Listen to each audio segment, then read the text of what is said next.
Hi, I'm Mark Madison, the historian at the National Conservation Training Center in Shepherdstown, West Virginia. And I'd like to welcome you to another in our series of broadcasts we like to call Conservationists in Action. We borrowed it from Rachel Carson. She wrote a series called Conservation in Action. Today we're very fortunate to have a renowned reporter and author, Jennifer Ackerman, with us. Thank you, Jennifer, for agreeing to carve out a little time in your very busy schedule to come out here. It's a pleasure to be here. Thank you. And before I turn it over to Jennifer, I'd like to just introduce her. Jennifer has been writing about science and nature for 30 years. She's got quite an eclectic assortment of books, including Ah-Choo, The Uncommon Life of Your Common Cold, another book called Sex, Sleep, Eat, Drink, Dream, A Day in the Life of Your Body, a book called Chance in the House of Fate, A Natural History of Heredity, a book called Notes from the Shore. She's also a contributor to Scientific American, National Geographic Magazine, and the New York Times, among others. Her most recent book is a New York Times bestseller called The Genius of Birds. It's a wonderful book. I read it last week and greatly enjoyed it. And she's going to tell us a little about how smart birds are. So thank you, Jennifer. Thank you, Mark. So as Mark said, I've been writing about nature and science for about 30 years. And what I've written about oceans and microbes, the human body, whales, dragonflies, but working on this book was a real high point. What I learned researching it was really a revelation to me, not just about the surprising brains of birds and their astonishing mental skills, but also about the nature of intelligence and what we can learn about it by studying how another creature thinks. So, you know, we're kind of in the midst of a sea change in our understanding of the minds of other animals, and birds have really been a big piece of that progress. You know, we thought that birds had such tiny brains, that they were really capable of only the simplest mental processes. Right. But that has really changed in the past 10 years or so. Now we realize that birds are far more intelligent than we ever imagined, and that they're capable of cognitive skills that are really closer to our primate relatives than to their reptilian ones. So, you know, the old expression, you bird brain, used to be a bit of slander, but not anymore. Like this raven, birds can think logically. They can reason on par with young children. They can solve complex problems. They can make and use their own tools. They can count. They can teach one another new things. They can understand basic principles of physics and pass along cultural traditions, whether they're modes of song or styles of tool making. And birds can remember the past. They can plan for the future. Thank God they can remember the past.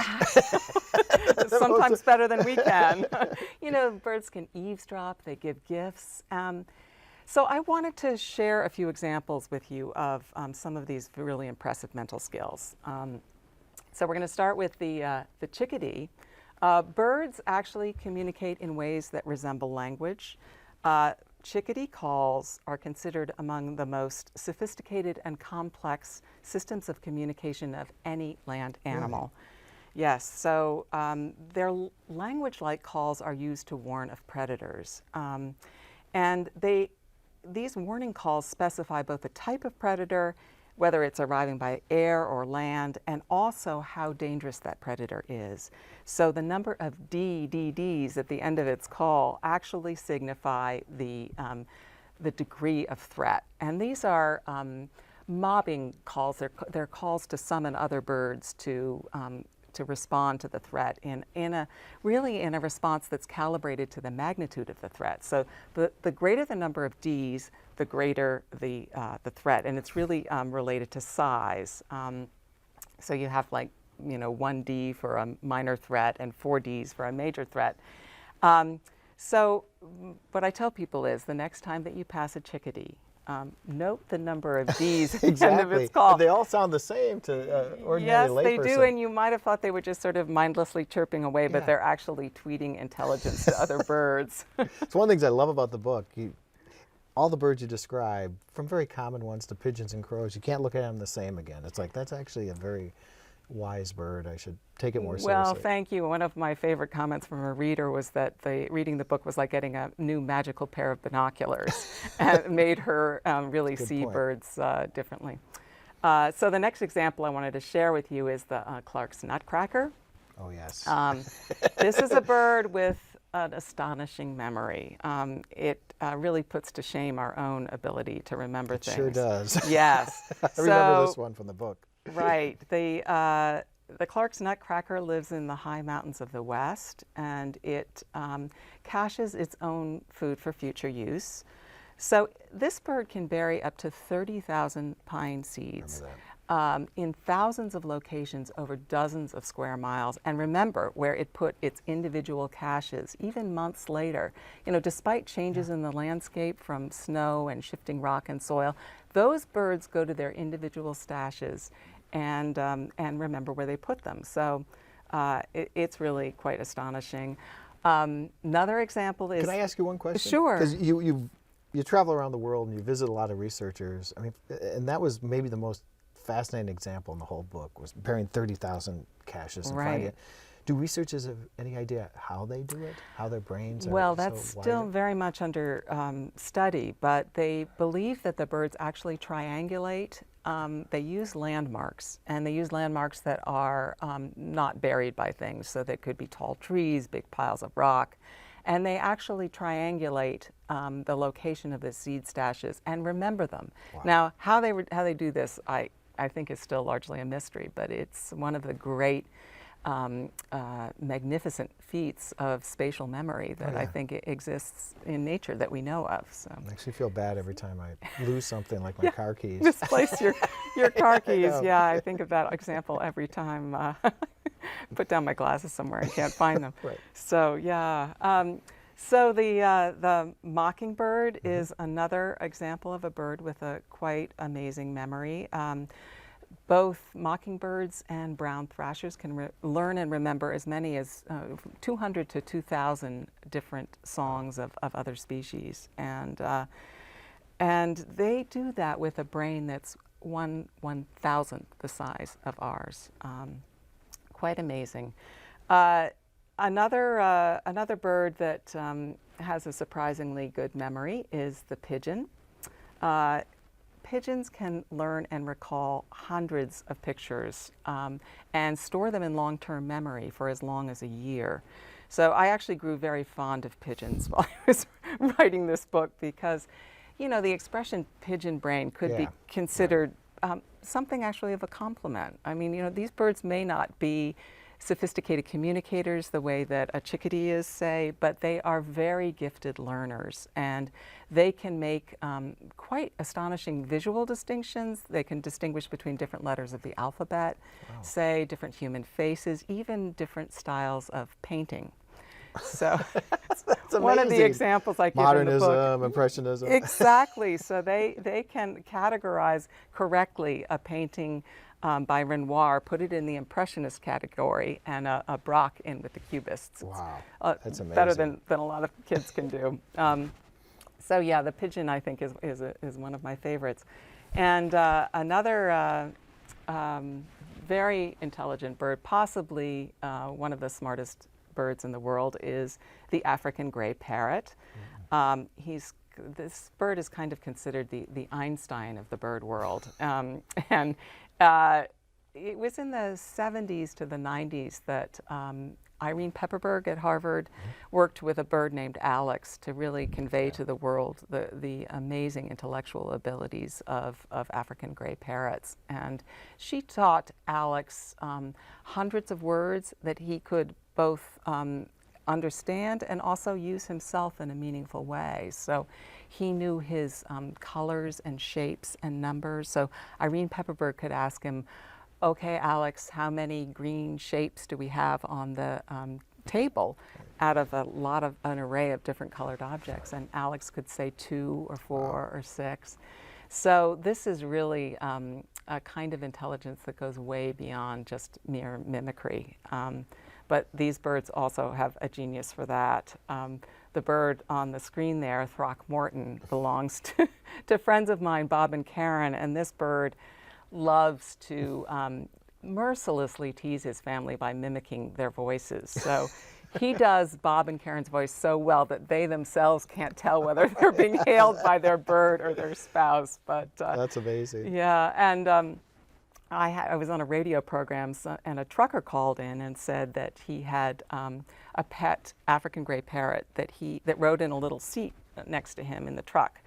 And this bird, every time he passed a Hardee's, would just go bananas, because at the Hardee's, where this bird was from in North Dakota, they gave him a hash brown every time he went in. So the bird knew the red and white Hardee's sign, and would just, yeah. So the great mystery is that, you know, birds do all of this with a packet of brain so tiny that it would fit inside a walnut. Oops.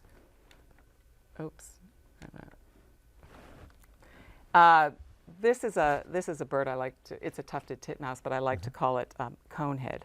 It looks like one. It's from France. Yeah. So you know, birds have very tiny brains. In the case of the hummingbird, their brains are as small as a grain of rice. Wow. And they have tremendous capacity to. They have great spatial memories as well. So how is this possible? Yeah. You know, well, we sort of understand now that size is really not the main indicator of intelligence, that it's about the density of neurons in the brain in birds. And when it comes to dense neurons, birds really, they pack very dense neurons in their brains. And it's, especially in species like parrots and corvids, they have very, very densely packed neurons. And a bird that is arguably the smartest bird in the world is the New Caledonian crow. This is, I traveled a lot for this book. Yeah, I went to you lots might want of to tell us where New Caledonia is, since yeah, it's fairly obscure. It's a little island, tropical island in the southwest Pacific between Australia and Fiji. And it's small and it's very sparsely populated, but it is the sole home of this amazing bird, the New Caledonian crow. And this bird is renowned for problem-solving skills and also for making and using its own tools. And the bird in the photograph there is making a hook tool. Wow. And there are only 2 species on this planet that make hook tools, humans and New Caledonian crows. And they use the hook tools to kind of fish out grubs from the holes in trees. And they have different styles of tool making in different parts of the island. Yeah. So, you know, they pass them down over generations. It's really a very good definition of culture. So the bottom line is that birds have really taught us that there's more than one way to wire a clever brain. That birds, they learn their songs the way that we learn language. Mm-hmm. And when they sleep, their brain waves, their REM sleep, slow wave sleep, are the same as ours. So we're learning a lot about our own cognition by studying bird brains. But I think what I want people to take away from this book is the idea that birds are clever creatures, whether they're the super smart corvids and parrots, or the birds around us, which are also very surprisingly bright. The sparrows, tits, finches, all of those birds that we see every day. To see them a little differently as the really clever and creative and innovative creatures that they are. Well, thank you. That was a great overview of what's a very rich book. Let me ask you just a couple questions. I mean, the obvious one is because you've covered so many topics as an author and reporter. How did you seize upon this one for your most recent book? Well, I've been a bird watcher since I was a child. My father took me bird watching on the C&O Canal in D.C., and we were one of 5. I was one of 5 girls, and the only way to spend time with my dad was to bird watch with it. Yeah. So I grew to love it, and it's been with me pretty much, all of my life. In my first book, Notes from the Shore, I wrote about the osprey and about shorebirds. But then it was really about 5 or 10 years ago that these papers began to come out about Betty, the New Caledonian crow that could bend a piece of wire and grab a little bucket of food from the bottom of a tube. And then there were the stories about Alex with Irene Pepperberg. And I thought, wow, these birds are, we're beginning to discover something really new here and very exciting. And so, yeah, I was hooked. You mentioned a number of the smarter species of birds, crows, ravens, osprey, parrots, and so on.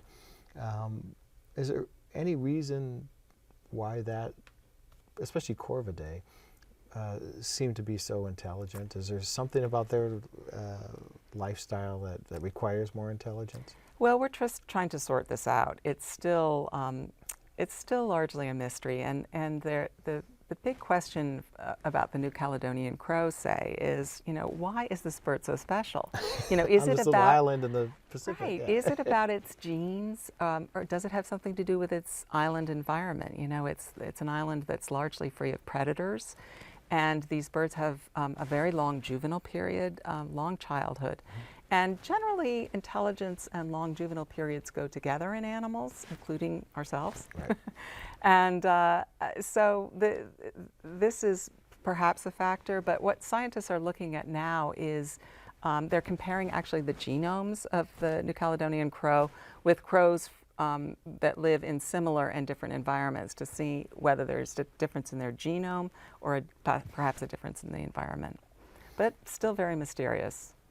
Without being prejudiced, are there some birds that are on the duller end of the IQ spectrum? Oh, yes. Well, in the book I describe one way of measuring bird intelligence, and there are definitely birds at the top, like the corvids and parrots, and then there are birds at the bottom of the scale, like ostriches, turkeys, and one of my favorites, the emu. The emu, yes, which you hopefully will see. But this is really, it's just one measure of intelligence, so I feel that those birds are probably underestimated in perhaps in other ways. We're just beginning to understand how to measure intelligence in an animal. Yeah. The field is really in its infancy. And so I do feel that there are kinds of intelligence that we may not yet be aware of and capable of measuring. That makes sense. Yeah.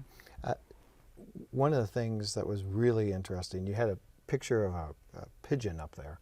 And just to give a sense of how rich the text is, you told a fascinating story about carrier pigeons, homing pigeons, and so on. And even with the history, like the Romans used them, which was new to me. Right. And we had a pigeon service with like 50,000 pigeons or something at one point, which was extraordinary. Did in the military, yeah. Absolutely. But that's a type of intelligence that's certainly lost on me, which is being able to find your way home from new destinations. Yeah.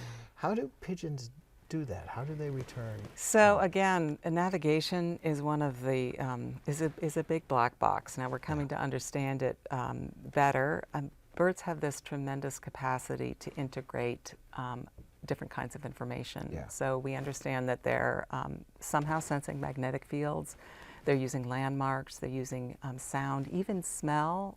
They're using sun. Wow. And sun and stars. In small scale navigation, birds use smell. And they're even thinking that birds may use infrasound, which is something they don't know how they detect it, but it's a possibility under investigation. So again, we're still working on sorting that out, but pigeons have been a great, the laboratory rat in navigation studies, and I go into that in some depth all those in the wonderful book. homing pigeons on the tops of New York apartment buildings are fascinating. And we're really interested in migratory birds too, and I found it very interesting that some birds can actually migrate to places they haven't been before. Yes, and I was first introduced to this concept writing my first book, the ospreys in the area. Yeah. Even the first year birds knew where their natal home was and returned to it. And it was amazing to me. They were flying down to Brazil and the Amazon to winter, and then they would come straight back to their breeding grounds, and they somehow knew where they were. And it's really an astonishing thing that that birds have an understanding of how to get to places they've never been before. So, yeah. You make a strong case. Birds are a very successful species, successful offshoot of dinosaurs, basically. Right. And there's billions more of them than us, highly diverse, every continent and so on. Yes. Are there any challenges that birds are currently facing to their success? Oh, huge challenges. And I mean, I think we are living in a very threatening age for birds in terms of climate change and also habitat loss. And I think the birds that are under greatest threat are the ones who are specialists. They either live in a very particular habitat and can't live anywhere else, and that habitat is diminishing. Or they could be migratory species that depend on the timing of their food sources for staging grounds, and the bloom of insects and other kinds of food sources, the timing is now becoming an issue for these birds. So I think there are tremendous challenges ahead, and you know, we need to do everything that we can to protect habitat and to... We're trying. I know, this is a wonderful place doing good work, and it is so necessary. 2 quick final questions related. The first one is, after you finish a book like this, and particularly doing the research and learning so much about the intelligence of birds, do you look at them differently than you did prior to this book? Absolutely. I mean, I see, my first real experience with that was with the chickadees, because now I just stop and I just listen. And I'm actually a big lumbering kind of non-threatening predator, so I don't get a lot of Ds. Right.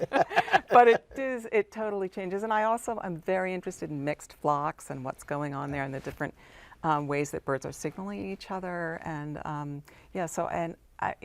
the migratory and navigational skills of birds are very present for me when I see a flock of geese or any species, warblers migrating through the area. You can appreciate the challenges they face. And the last question, having written this book, and it's so rich, so many topics are covered, is there one particular message you hope readers would take after reading this book? Yes, I hope that readers will first see birds differently, but also maybe think about the different kinds of intelligence in the natural world, and that there may be ways that are ways of knowing beyond our own. I think it's important for us to think about intelligence in a different way.